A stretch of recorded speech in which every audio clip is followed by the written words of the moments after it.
Сайн байцгаана уу? Өглөөгүй. Ингээд байна.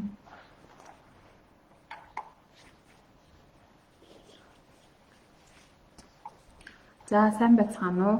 Манай ээлжид лайв сургалт мэдээлэл маань энэ удаагийн сургалтаар жирэмсний энгийн эмчилгээ тасгийн нэмж бодвол эмчмний бий оролцож байна. За өнөөдрийн ярилцах сэдв маань дутуу төрөлт гэж юу вэ? Дутуу төрөлт яагаад үүсдэг яаж сэргийлэх, юун дээр анхаарах вэ гэдэг талаар товчхон мэдээлэл бэлдэж ирсэн байна. За жирэмсний 36-6-7 хоног 6 өдрөөс өмнө төрөлт ямар нэгэн байдлаар явагдахыг дутуу төрөлт гэж үздэг юм байна. За 37 хоногоос дээш болоод ирэх юм бол хэвийнтэй хугацаанд төрөлт гэж үзнэ. За дутуу кэлт гэдэг маань өөр болохоор зулбалт болон дутуу төрөлт байдаг. Хугацааны хувьд жирэмсний 22-7 хоног хүртэлх хугацаанд ямар нэгэн байдлаар ураг аяндаа зулбах, умаа хөндийгөөс гадагшлахыг болохоор зулбалт гэдэг. Энэ болохоор дотроо бас эрт үеийн болон хожим үеийн гэж хоёр янз байдаг. Жирэмсний 11-7 хоног 6 өдрөөс өмнөх хугацаанд умаа хөндийгөөс ураг гадагшлах юм бол эрт үеийн зулбалт гэж үздэг байна.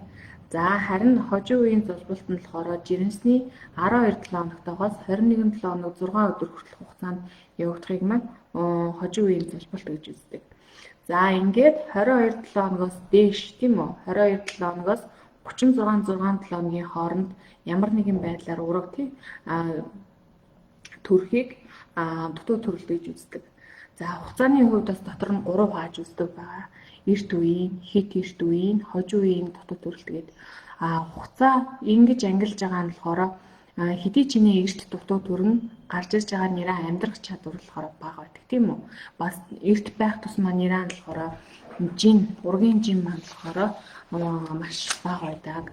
За хугацаагаар нь хувааж үзэхдээ болохоор жирэмсний 22-оос 28-7 хоногийн хооронд болохоор хит эрт үеийн дутуу төрөлтгээд ургийн үржилсэн чиний ойролцоогоор 1000 г орчим гардаг. Тийм учраас ургийн уушгийг дэмжих гадаад орчинд дасан зохицуулах байдал нь болохоор харьцангуй бага амьдрах чадвар багтай байдаг байна. За эрт үеийн дутуу төрөлт гэдэг маань болохоор жирэмсний 28-аас 32-7 хоногийн хооронд явагддаг. Энэ хугацаанд 1500 г орчим жинтэй нэраа төрдөг За хүүхдийнхаа нэраа гадаад орчинд дасан зохицох чадвар, уушгины хөгжил зэргээс хамаарат амьдрах чадварынхаа хит эртийгээ ботход харьцангуй гайгүй байдаг. За хожим үеийн дутуу төрөлт гэдэг нь жирэмсний 32-7 хоногоос 36-7 хоног 6 өдрийн хооронд явагдахыг хэлдэг. Энэ хугацаанд төрсэн нэрээ харьцангуй амьдрах чадвар өндөртөө ургийн уушгины үйл ажиллагаа гадаад орчинд дасан зохицох чадвар харьцангуй болохоор өндөр байдаг байна.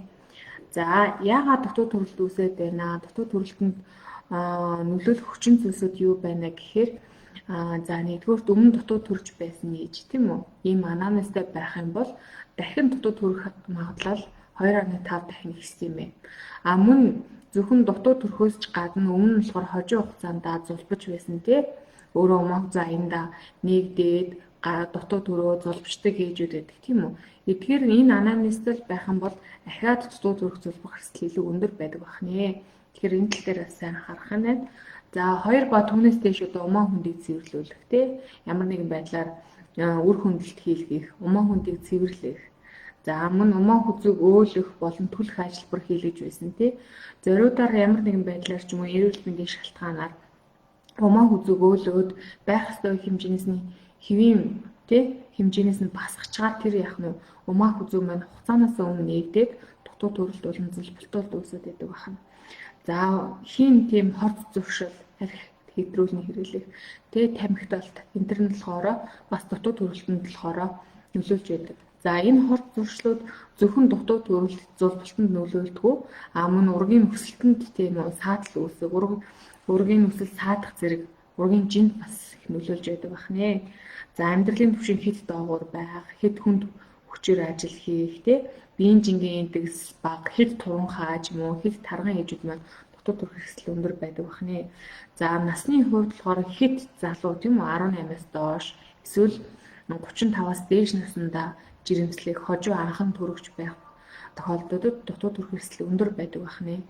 Ер нь бол Дэлхийн эрүүл мэндийн байгууллагаас тодорхойлсон төрөх насны тохиромжтой нас бол 19-аас 35 нас байдаг байгаа.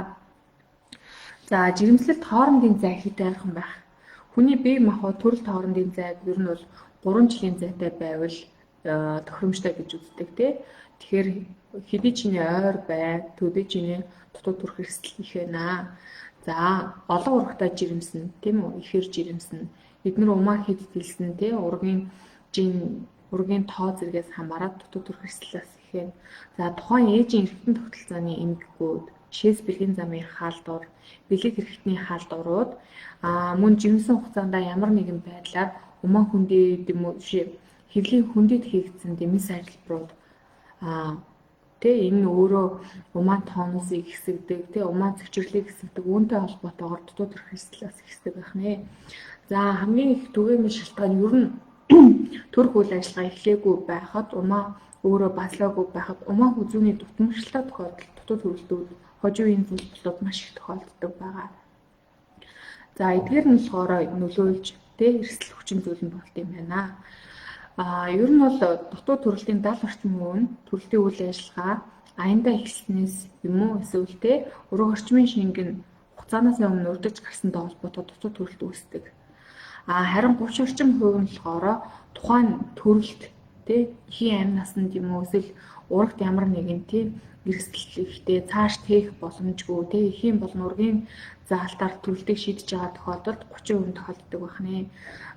За ямар үед ерөнхийдөө төрөлтийг дутуу үед нь хугацаа гүйцэхгүй шийдэд байна гэхээр эхийн даралт хэсэлт, хожуу үеийн хордлогын хүнд хэлбэр, тийм үү манас таталтууд, ямар нэгэн эргэтэн тогтолцооны архаг хүчин, ургийн архаг гүйцэлт ч юм уу тийм тохиолдолд төрөлтийг хугацаанаас өмнө шийддэг байна. За дутуу төрөлтийг болохоор төрөх үйл ажиллагаа эхэлсэн умаа хүзний нэгдсэн байдал зэргээс нь хамаарат завдсан дутуу төрөлт, эхэлж буй дутуу төрөлт, эхэлсэн дутуу төрөлт гэж хувааж үздэг юм байна. За энэ ангиллыг бол ерөнхийдөө тухайн хяналтын эмч болон төрхийн эмч үзэж умаа баслалт хэр байна, умаа хүзний нээлт хэр байна гэдгээс хамаарат оншоо тавьдаг байна. За умаа хүзний дутмагшлын талаар дөрөв нөлөөлөхтэй эрсдэл хүчин зүйл гэдгийг ярьсан. Умаа хүзний дутмагшил гэдэг маань одоо яг юу вэ гэхээр хэвээ 4 см орчим 4-өөс дээш см урттай байх ёстой умаа хүзүү.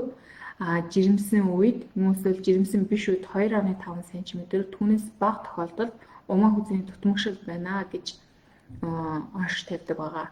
Умаа хүзний дутмагшилтай үед бас ямар нэгэн байдлаар умаа хүзүү дотор хөмбөгөөс юу хэлбэрээр ч юм уу V хэлбэрээр зүлхийгээд усны хальс зүлхийгээд умаа хүзүү богиносож эхэлдэг байгаа. Эдгээрээс нь хамаарж агаад оншоо тавина. За өмнө нь дутуу төрж байсан ч юм уу зүлбэж байсан ээжүүд бол ерөнхийдөө жирэмсний хяналтанд орохдоо аль болох умаа хүзнийхээ уртыг хэмжүүлээд хяналттай явж явах хэрэгтэй байдаг. Яагаад гэвэл хэрэв үнэхээр умаа хүзний дутмагшилтай байгаад 2.5 см-ээс бага байгаад нээлттэй байх юм бол умаа хүзүүг ойдол тавих тухайн жирэмслэлтийг үргэлжлүүлэх үүднээс ойдол тавих мэс ажиллбар хийдэг байгаа. Тэгэхээр энэ болохоор хийх хугацаа гэж байдаг. Жирэмсний ер нь болж өгвөл 24 7-оноос өмнө умаа хүзүүнд ойдол тавьдаг байгаа. Тэгэхээр энийг бол хяналтын эмч маш сайн үзээд завууртай байгаа тохиолдолд давтан яхаар умаа хүзнийхээ уртыг хэмжүүлж явах хэрэгтэй байдаг. За умаа хүзүүнд ойдол тавихад ерөнхийдөө умаа хүзээ өтрөөний ариун чанар маш их чухал байдаг тийм үү? Тэрэнд бэлдэх ёстой. Тухайн ойдлыг тавихад янз бүрийн заалтууд байх ёстой. Тэгэхээр хяналтын эмч болон тухайн харьяа төрхийн эмч бол тухайн заалтаа нэгтэлж байгаад тавина. За ер нь дэлхийд дахин жил бүр 11 сарын 17-ныг дутуу төрөлтөөс сэргийлэх өдөр гэж тэмдэглэж байд юм байна. За тэгэхээр дутуу төрөлтөөс яаж сэргийлэх вэ? Юун дээр анхаарах ёстой вэ гэхэтгийг одоо та бүхэнд хэлж өгье. За нэгдүгээр гэр бүл төлөвлөлтийн аргыг ашиглаж төрөлт хоорондын зайг 2-оос дээш жилтэй. Ер нь доороо иж 2 жилтэй. Багадаа 3 жилийн зайтай байвал их зүгээр байдаг. Түрүүн өмнө хэлсэн байгаа тийм үү? Дутуу төрөлтийн эрсдэл хүчин зүйл нь хит ойрхон төрөх байдаг. Тэгэхээр энэ тал дээр анхаарна. За өсвөр насны тийм үү? Өсвөр үеийн жирэмслэлтэн дутуу төрөлтийн нэлээд эрсдэл байдаг. Тэгэхээр энэ тал дээр энэ насны хүүхдүүд дээр бас эрүүл мэндийн сургалтанд боловсрол олгох сургалтанд хамрагдаад ер нь заавал тэрийг эмчтэй сургуулийн багш өгөхгүй энэ тал дээр эцэг хийхдээ ах эгч нар нь маш сайн дэмжлэг тусалцаа зөвлөгөө өгж явах хэрэгтэй байдаг. Мөн болохоор ер нь бол ингэдэг эрүүл ээж, эрүүл хүүхэд ураг тийм үү.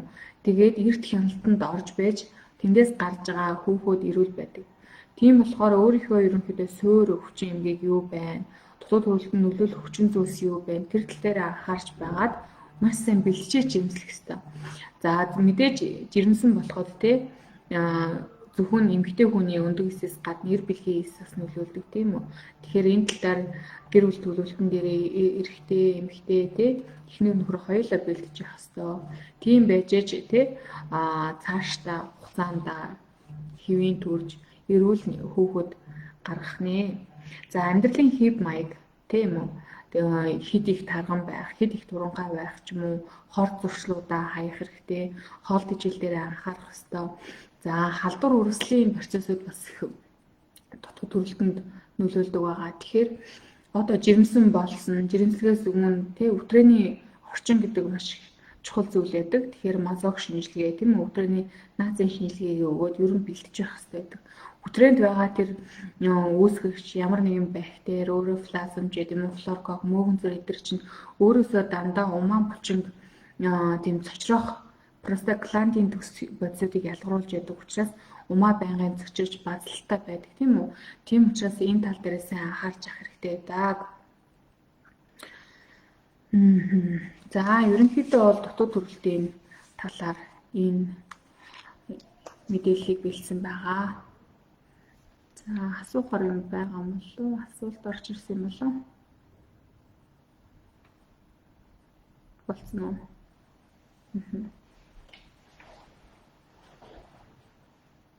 Энд дарчлаа шүү дээ.